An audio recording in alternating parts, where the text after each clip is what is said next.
المساجد لله فلا تدعوا مع الله أحدا.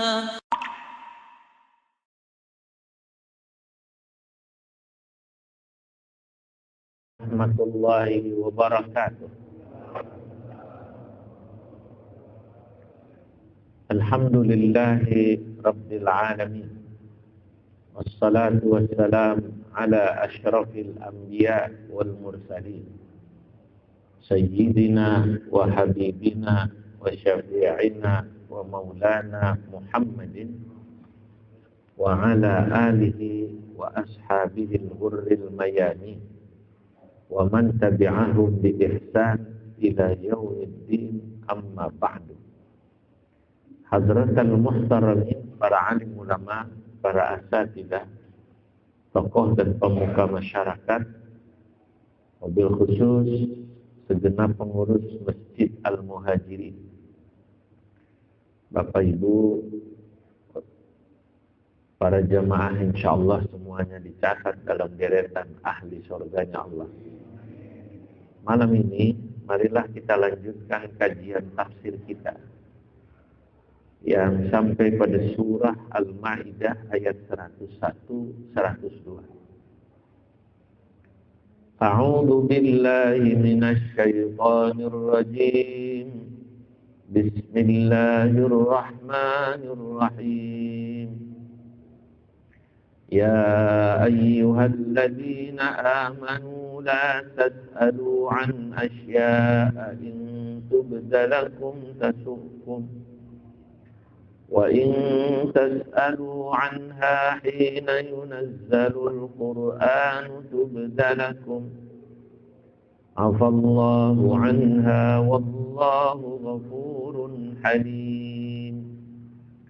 Qad sa'alaha qaumun qablikum thumma asbahu biha kafirin. Ya ayyuhalladzina amanu, wahai orang-orang yang beriman, la tas'alu an asya'a, janganlah kalian bertanya tentang banyak hal atau tentang sesuatu di sini berupa jamak. Nanti akan dijelaskan sesuatunya apa saja. In tubdalakum, yang jika sesuatu itu dijelaskan ketika kalian bertanya itu, tasukum, justru akan membuat kalian menjadi terlihat buruk atau membuat kalian repot, bisa juga begitu. Wa in tas'alu, dan jikalau kalian bertanya anha, atas sesuatu tersebut, hina yunazzalul qur'anu, ketika Al-Qur'an diturunkan, tubdalakum, maka pertanyaan tersebut akan dijawab dan merepotkan kalian. Afallahu anha, tapi Allah telah memaafkan apa-apa yang telah lalu. Maksudnya, yang dulu pernah kalian lakukan semacam ini kepada Nabi, suka bertanya hal-hal yang gak perlu ditanyakan, yang dulu-dulu jangan diulang lagi. Yang dulu sudah diampuni Allah.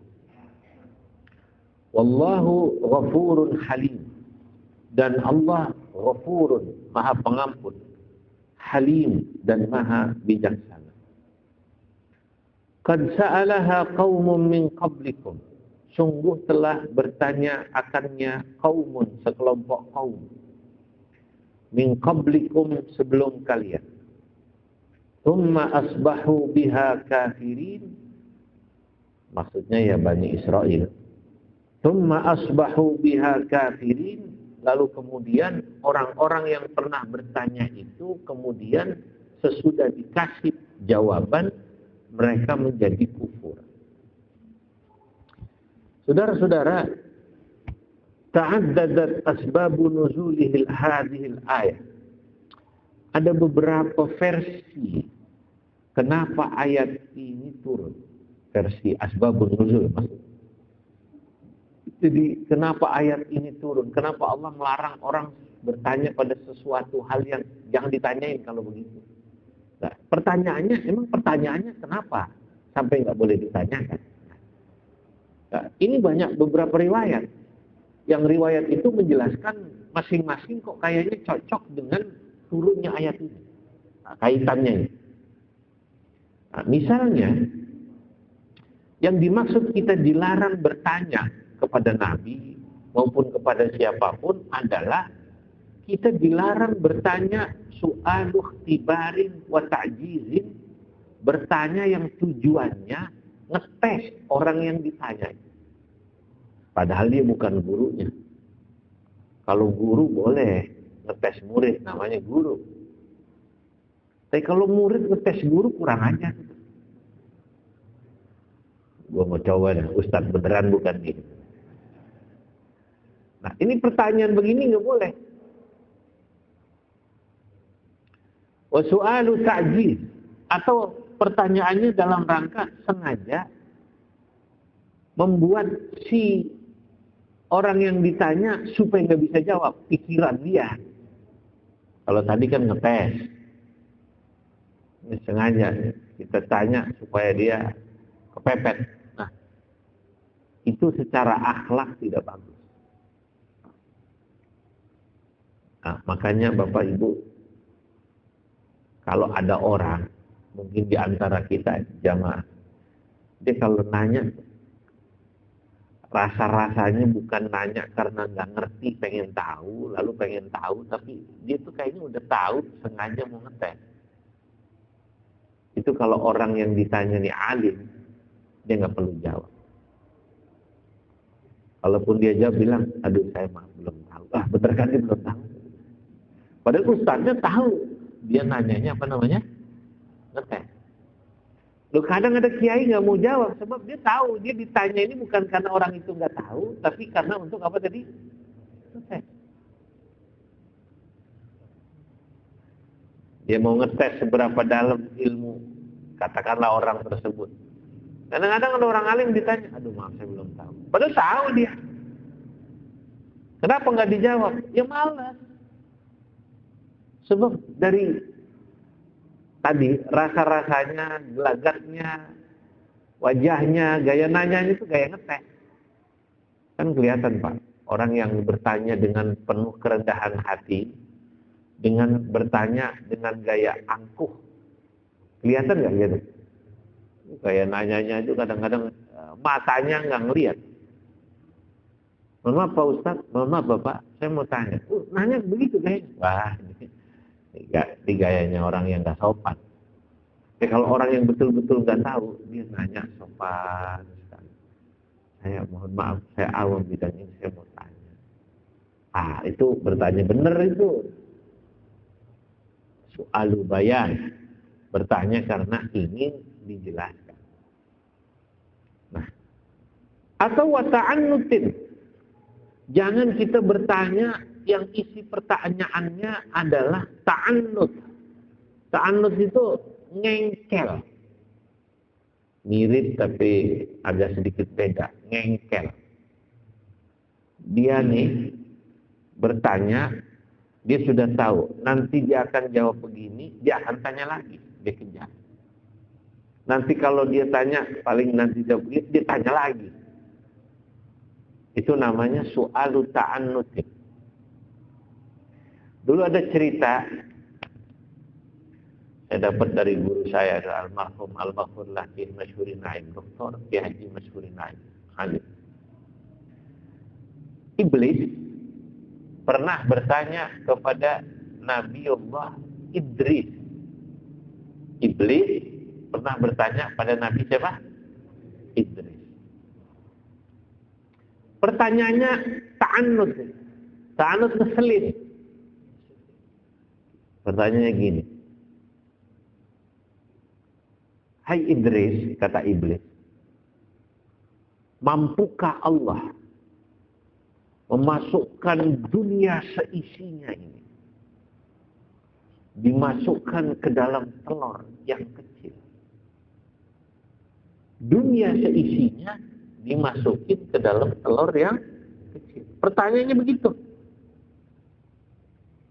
Kalau dijawab mampu, dia bakalan ngejar. Caranya gimana? Telurnya kecil segitu, dunianya gede gitu. Paham gak nih kira-kira? Kalau dijawab Allah nggak mampu, wah berarti kamu kufur loh. Bilang Allah nggak qadir. Padahal Allah punya sifat mampu. Allah punya sifat kudrat.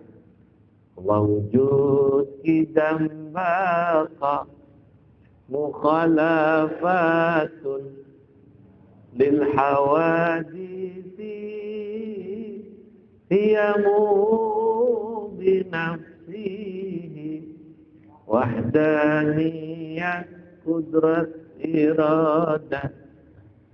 Nah, kudrat. Dibilang Allah nggak mampu, nggak mungkin. Kalau bilang mampu, gimana caranya? Emang pertanyaannya ngeselin. Nah, jadi kalau ada orang bertanya gaya ngeselin begitu, mungkin ada nasab sama iblis. Ada nasab gitu. Bernasab gitu. Nah, Nabi Idris ketika ditanya oleh iblis tentang itu tadi, jawabnya menarik. Diapain coba? Sini, kata Nabi Idris. Iblis mendekat. Tadi tanyanya gimana? Kata dia, mampukah Allah membuat dunia seisinya dimasukin ke dalam? Oh ya, kurang jelas tadi. Begitu mendekat, dicolok matanya. Hadza jawabu man ta'annaka. Ini jawaban buat orang yang nanyanya ngeselin. Emang dia mau cari masalah. Makanya itu iblis matanya dicek satu. Ya. Kata guru saya gitu. Saya kalau ditanya, riwayatnya dari mana? Riwayat guru saya dulu ngaji saya gitu. Cari sendiri aja, saya boleh nggak apa-apa. Tapi cerita itu punya korelasi dengan ayat tadi kan. Punya apa namanya? Korelasi hubungan. Wastihza'in wa sakhafin. Juga tidak boleh kita bertanya pada orang yang isi pertanyaannya merendahkan orang yang ditanya. Karena terlalu remeh. Lu kalau nanya nggak usah yang remeh-remeh dong. Nanya tuh yang perlu. Kalau nggak perlu nanya nggak usah. Ya Allah, kadang-kadang ada orang hebat gede ditanyanya yang remeh. Ya. Orang penting itu ditanya yang pantas. Kalau nanya remeh, hari ini makan lauk apa, pakai apa, nah, itu sih pertanyaan suami sama istri, istri sama suami, kan begitu kan? Masak apa mak? Ya, tempe, mau usah ngasih toge. Ya sebenarnya remeh-temeh, tapi emang suami istri kadang mungkin mau bertanya yang ringan-ringan gitu aja.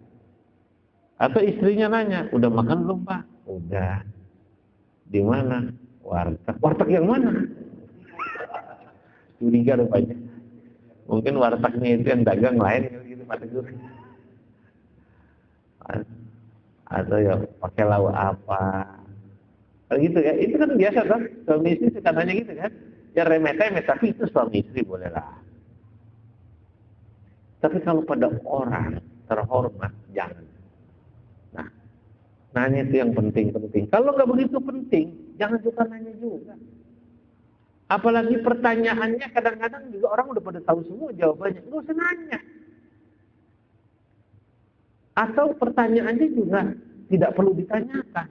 Mohon maaf Pak Ustadz, Pak Kiai. Boleh nanya nggak? Boleh. Kemarin pilpres milih siapa Pak?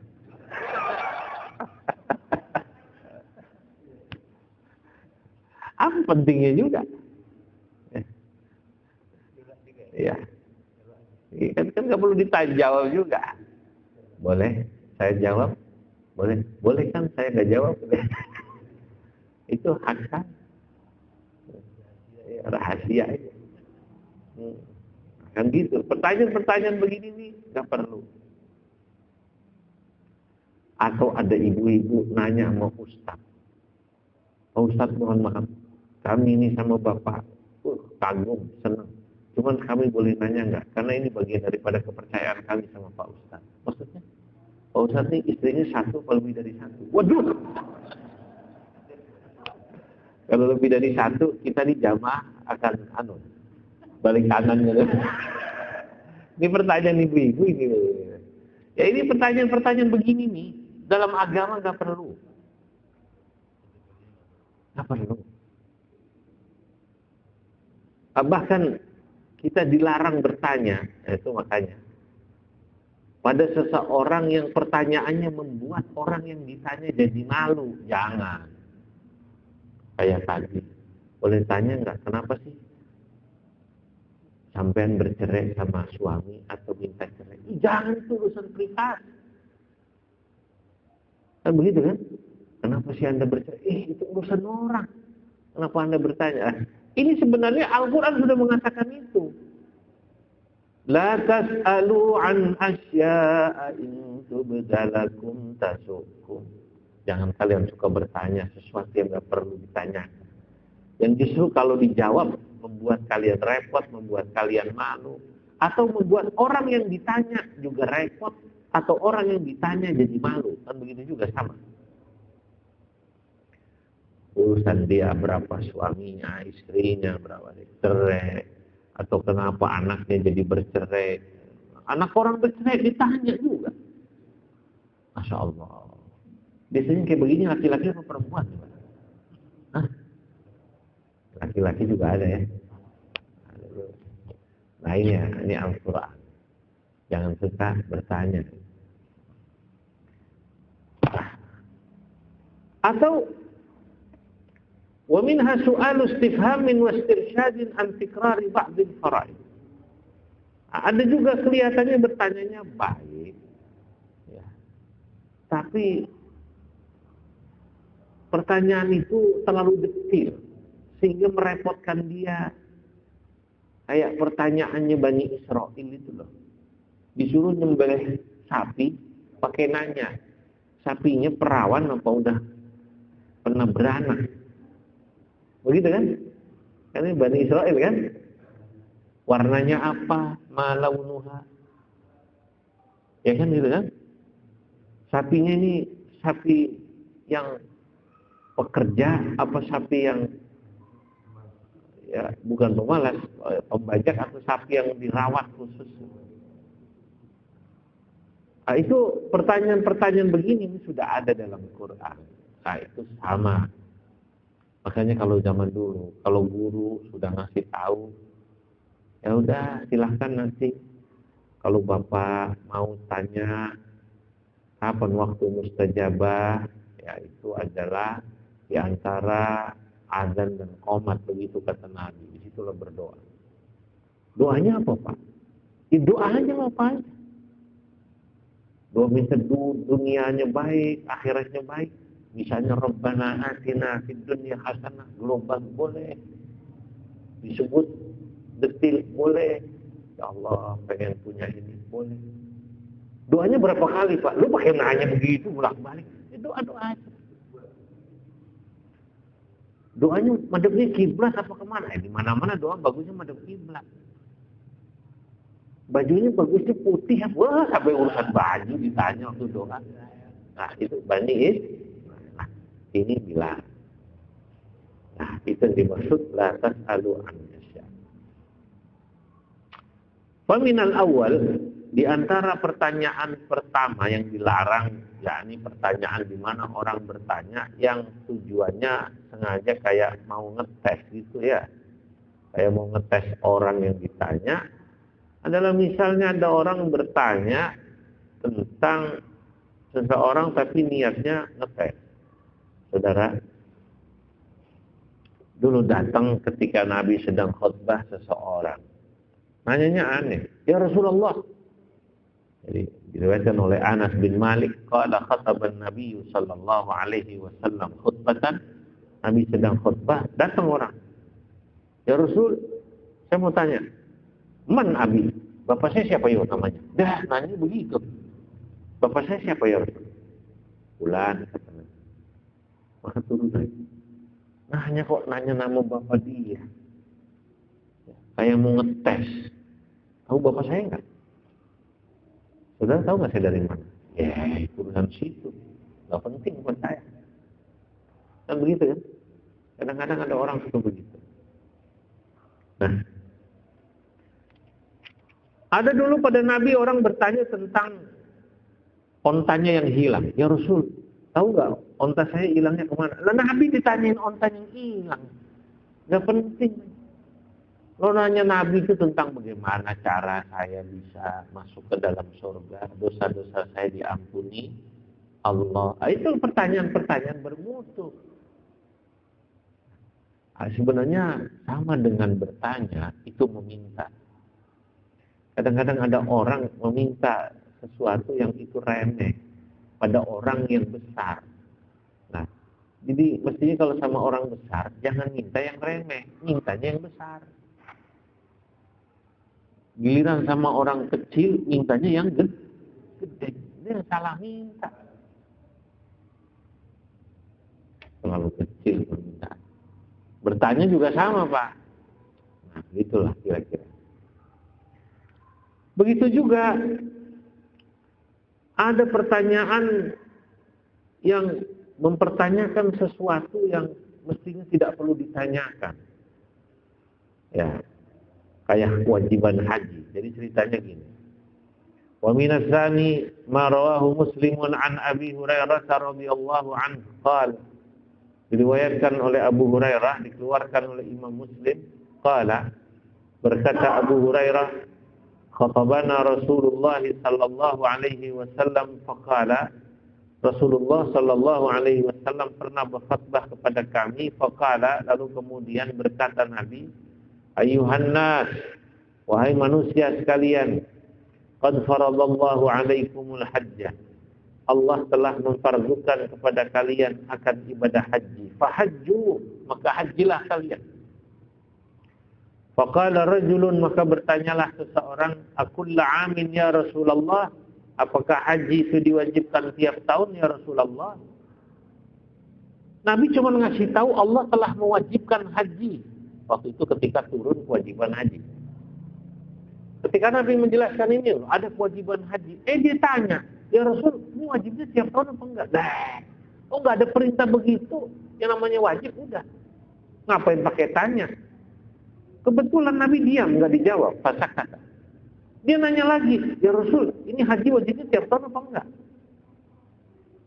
Ya Rasul, wajibnya tiap tahun apa tidak? Sampai 3 kali Nabi pada tidak jawab. Baru Nabi mengatakan, faqala Rasulullah sallallahu alaihi wasallam, Nabi kemudian menjawab, lau qultu na'am, kalau saya bilang ya, wajibnya tiap tahun, la wajabat, pasti akan diwajibkan tiap tahun. Falamma stata'tu, dalam riwayat lain, dan kalian tidak akan pernah mampu. Dan betul, Pak. Sekarang seumur hidup sekali aja antrinya 20 tahun. Ada jamaah saya umur 50-an.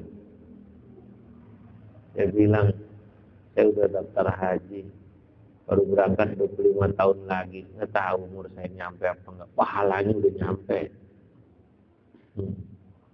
Pahalanya udah, niatnya. Nah, itulah saudara. Nah, ini sebenarnya dalam beberapa riwayat, ya ada juga penjelasan bahwa orang itu kalau bertanya harus mengukur, ya katakanlah sisi perlu dan pentingnya pertanyaan yang ditanyakan. Kalau tidak perlu, apalagi dia bisa cari sendiri, ya nggak usah ditanya. Nah, saudara-saudara. Nah, ini diantara yang Allah tidak suka. Ya, dalam satu hadis riwayatkan Imam Muslim, Warwa Muslimun 'anil Mughirah bin Syu'bah an Rasulillah sallallahu alaihi wasallam, diriwayatkan oleh Imam Muslim dari Mughirah bin Syu'bah an Rasulillah sallallahu alaihi wasallam, dari Rasulullah sallallahu alaihi wasallam, Innallaha harrama 'alaikum uquqal ummahat. Allah mengharamkan kepada kalian menyakiti orang tua kalian, terutama ibu. Wa wa'dal banat. Allah mengharamkan kepada kalian memendam, mengubur anak perempuan hidup-hidup. Wa man'an wahab. Ya. Ya, dan mencegah orang memberi. Ya. Wa karraha lakum thalathan, dan Allah Subhanahu wa taala tidak menyukai pada kalian 3 hal. Ini sesuatu yang Allah enggak suka. Ya. Di antaranya adalah wa kasratus su'al, banyak bertanya. Banyak bertanya. Apalagi bab-bab bab-bab fikih, enggak usah. Agama ini gampang, jangan dibikin susah gara-gara kita bertanya. Sama kayak gara-gara lu selalu nanya jadi susah nih. Kalau lu nggak nanya enak aja. Nah begitu. Nah itu yang jadi contoh adalah siapa Bani Israil. Tapi kemudian dalam ayat ini ya Allah menjelaskan yang lalu-lalu Allah maafkan. Nah, tapi saudara-saudara, kalau pertanyaan itu sifatnya pertanyaan agama yang memang harus ditanyakan, tanyakan. Amal as'ilatu syar'iyyatu. Adapun pertanyaan-pertanyaan yang sifatnya syariat, apalagi dia butuh penjelasan hukum, fajaizatun lil ilmi wal bayan. Maka boleh ditanyakan kalau memang dia butuh ilmu. Bahkan seorang alim dalam satu riwayat makruh, ada yang mengatakan haram takhirul bayan, tidak menjawab langsung. Kecuali kalau yang bersangkutan tidak tahu jawabannya, jangan maksa jawab. Atau sang alim melihat kalau ini orang bertanya, kalau dijawab sesuai yang dia inginkan, belum tentu membawa kemaslahatan. Maka boleh dia tidak menjawab. Contoh, ada orang nanya begini, Pak Ustadz, poligami itu haram apa sunnah apa boleh? Misalnya saya mau poligami. Itu buat saya, poligami itu haram apa sunnah apa boleh? Ustaz itu boleh tidak menjawab, Pak. Kalau dia melihat pertanyaan ini sebenarnya ya sengaja diajukan untuk dijadikan justifikasi, dalil. Bahasa gampangnya dijadikan apa namanya? Dalil yang bersangkutan. Baik dalil mengharamkan maupun dalil membolehkan. Ada ibu-ibu nanya, Pak Ustaz, nah, ibu-ibu kan pasti kalau nanya poligami sisi mengharamkan.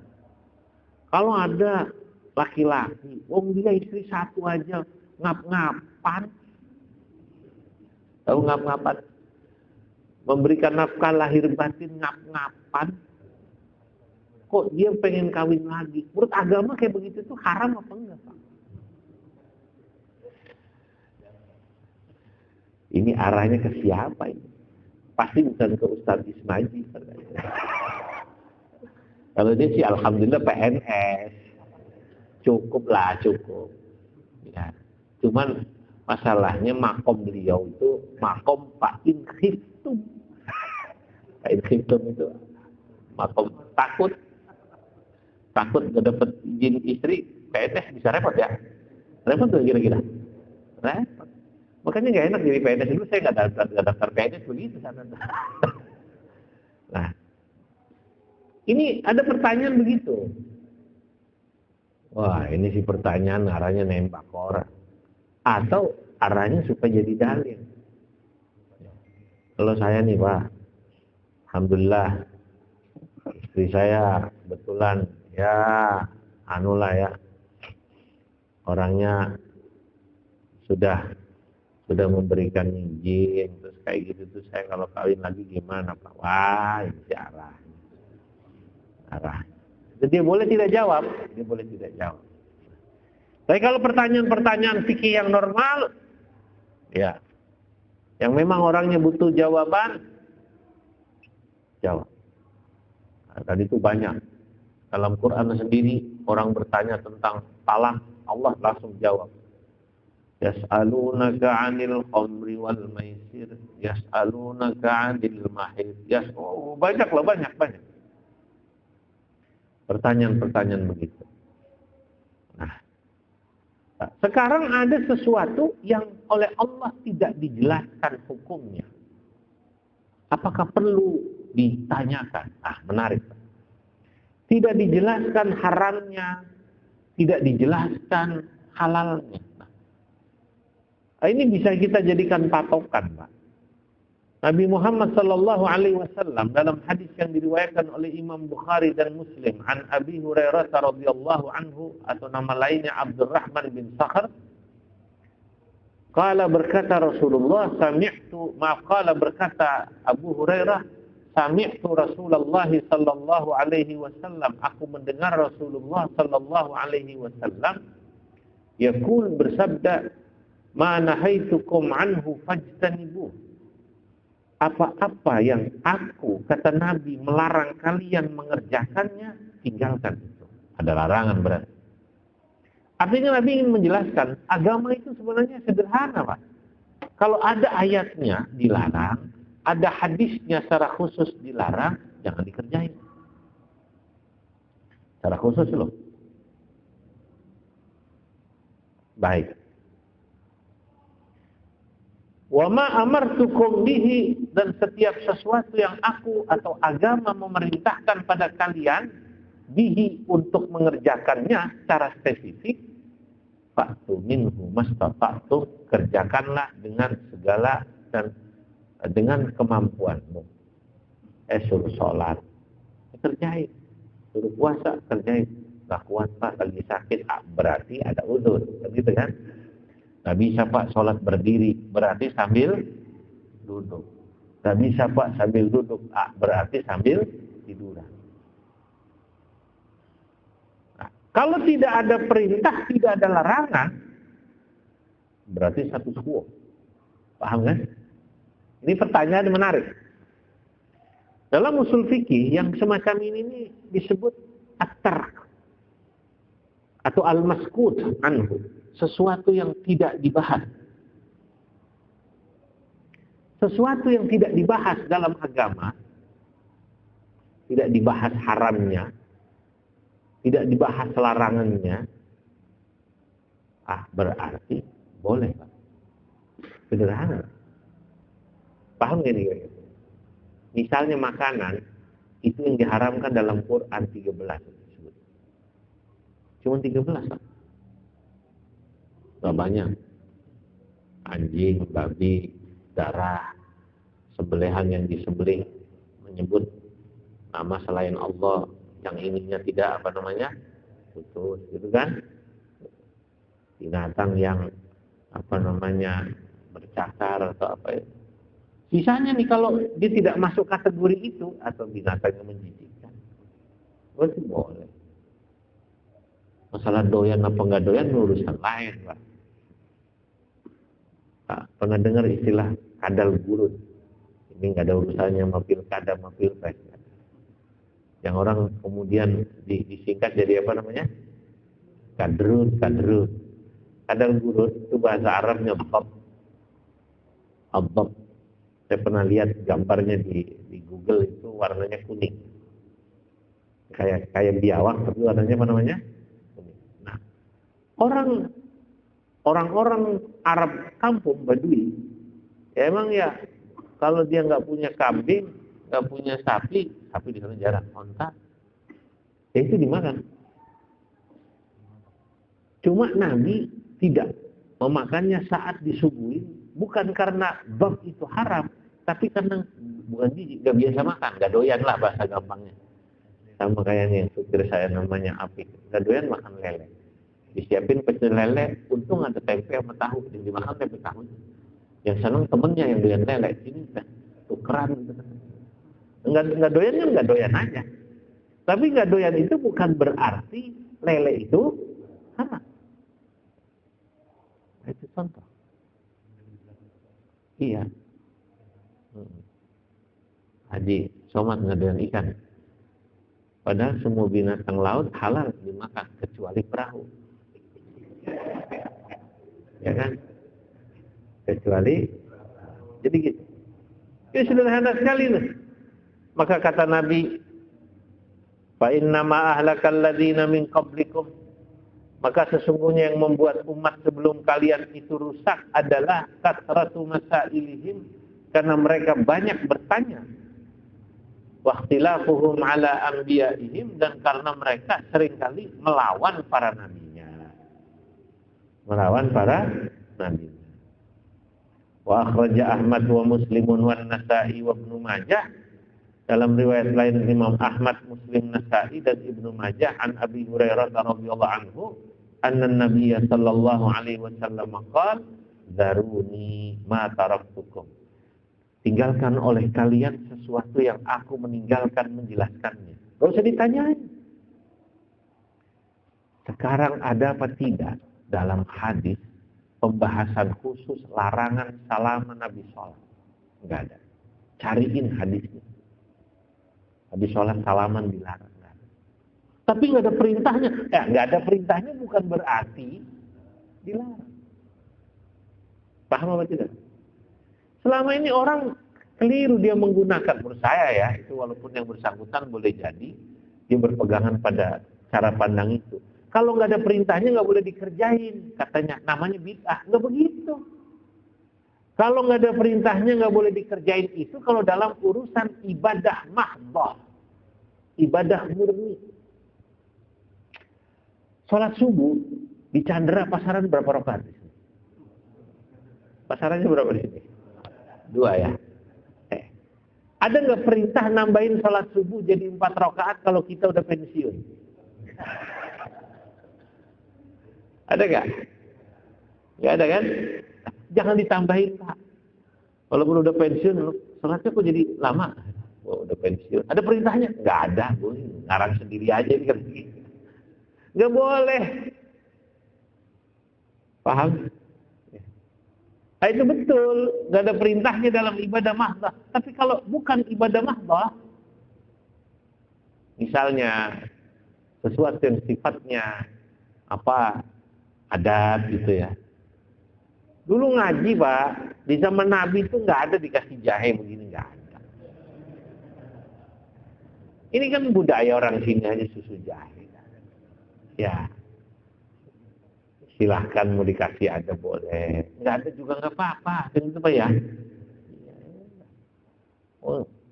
Oh ini kan tujuan dari pengurus supaya nyenengin jamaah, AC-nya dingin dikasih jahe hangat. Bagaimana pengurus Pak Haji Somad, Pak Haji Masud dimikirin orang tuh ngaji supaya seneng, karena beragama beribadah. Kalau orang bisa seneng dalam ibadah, udah. Berikanlah orang kesempatan senang dalam ibadah daripada dia cari kesenangan dalam maksiat. Kan begitu. Daripada dia cari kesenangan dalam maksiat, cari itu kesenangan dalam ibadah. Begitu. Makanya mohon maaf, kita harus punya positive thinking. Kalau maaf nih ya, ada orang poligami. Nggak apa-apa itu masih ibadah. Daripada dia cari kesenangannya di luar maksiat. Gitu. Positive thinking, tapi jawabannya jangan depan ibu-ibu. Sensitif. Apa namanya? Sensitif. Ibu-ibu yang nggak begini sensitif, saudara-saudara. Jadi hadirin yang dimuliakan Allah, ini yang perlu kita pahami ya. Ya. Kadang-kadang kita ini jadi apa ya? Tidak memahami itu. Nah kalau dalam bab adat kebiasaan bebas, ngaji dikasih minum, bebas. Orang nikahan diperintahkannya itu ya hanya disaksikan, ya ahlimun nikah, supaya orang tahu bahwa kita nikah atau kita menikahkan anak. Tapi kemudian detil daripada acara pernikahan itu nggak ada aturan. Nanti di Sunda ada adat apa tuh namanya? Lengsreh apa namanya? Yang aki-aki itu apa namanya? Lengser. Lengser. Betawi berbalas apa namanya? Buka pintu, palang pintu. Itu tidak ada perintahnya, tidak ada larangan, bebas-bebas aja. Ya. Kalau ngaji memang ada perintahnya sebenarnya nih, ngajinya dekat sama guru itu ada. Cuman saya tidak mau melarang orang yang ngajinya nyender, nggak mau. Takutnya malah nggak mau ngaji lagi ya. Ustaznya ribet amat nih. Kita ngaji nyender aja dilarang. Enggak. Yang ada perintah suruh dekat, tapi nggak ada larangan nyender, nggak ada. Itu pinter kan?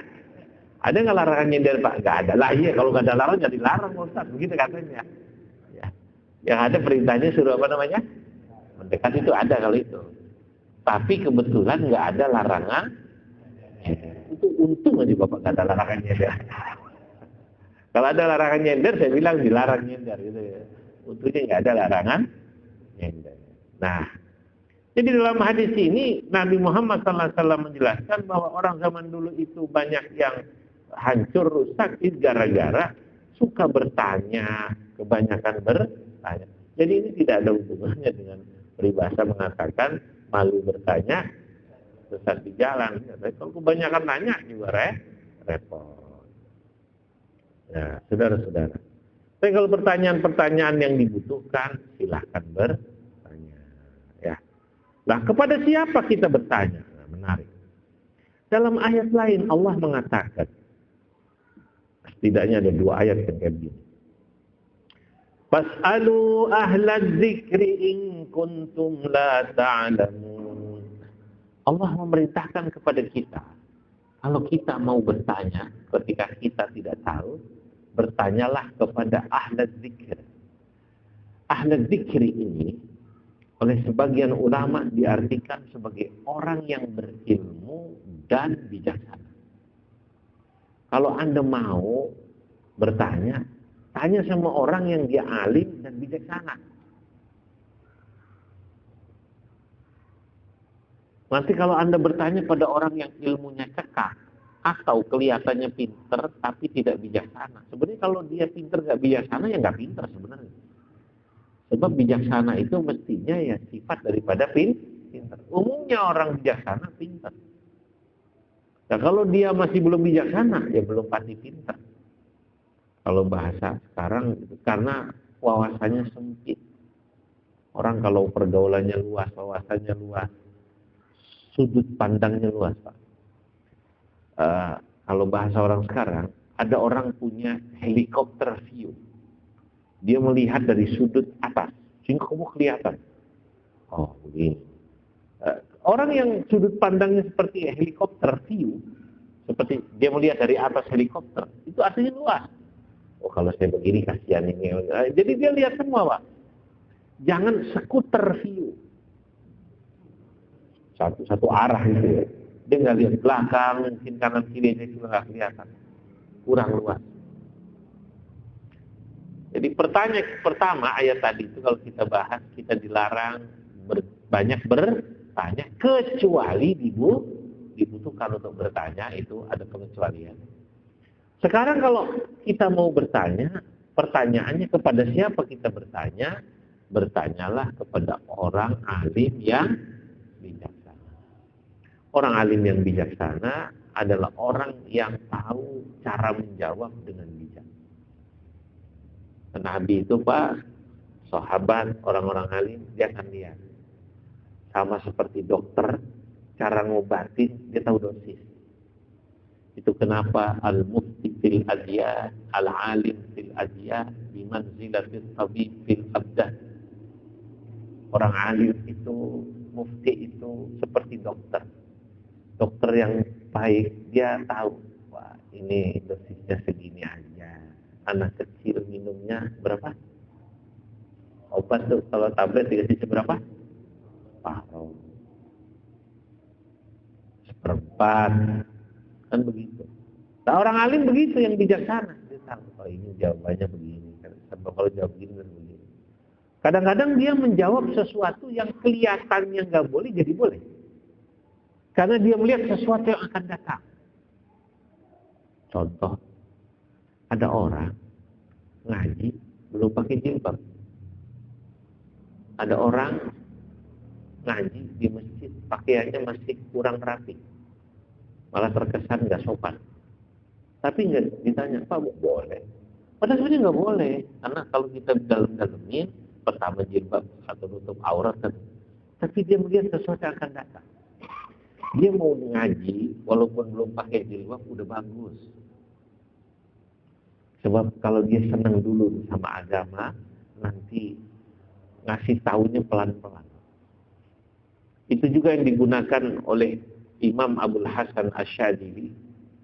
Beliau menjadikan al-hub wal mahabbah, cinta dan senang itu sebagai miftahu tariqatihi atau tariqatul wusul ilallah.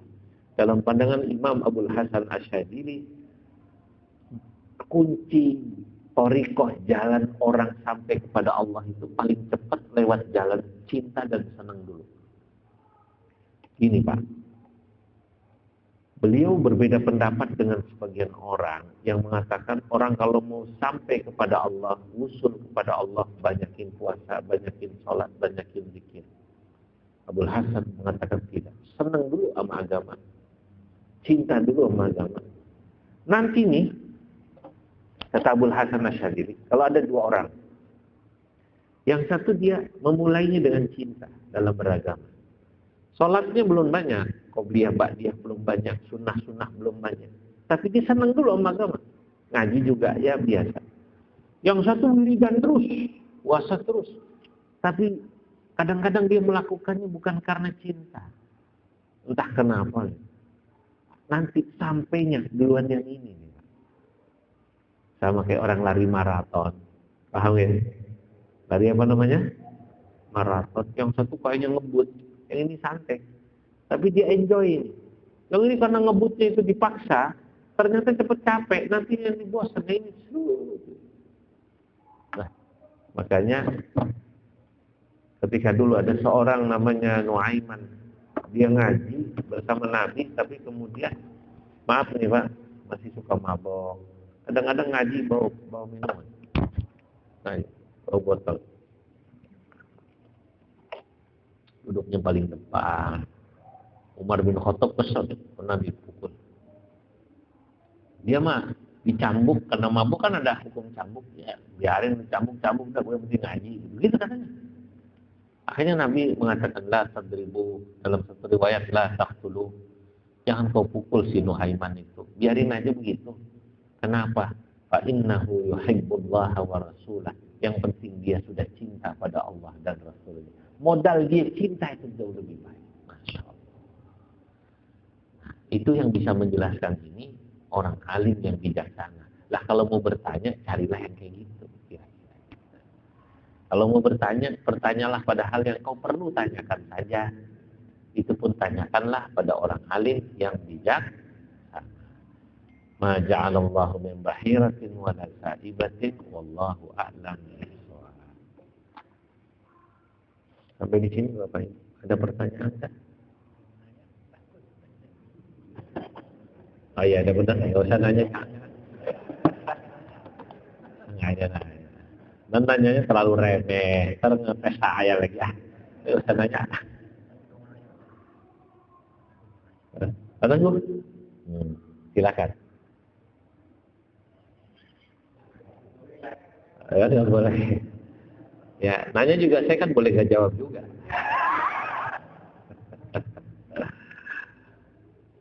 Baik.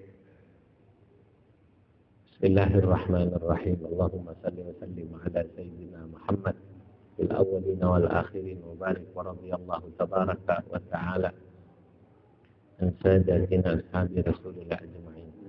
Alhamdulillah rabbil alamin. Hamdan yuwafi ni'amahu wa yukafi mazidah. Ya Rabbana lakal hamdu kama yanbaghi li jalalika al-karim wa 'azimi sultanik. Allahumma arzuqna al-ikhlas wal istiqamah wa hubballah hubba man nahabba ربنا اغفر لنا ولوالدينا وارحمهما كما ربيانا صغيرا ولإخواننا الذين سبقونا بالإيمان لا تجعل في قلوبنا غلا للذين آمنوا ربنا إنك رؤوف رحيم وصلى الله على سيدنا محمد وعلى آله وصحبه وسلم والحمد لله رب العالمين. السلام عليكم ورحمة الله وبركاته.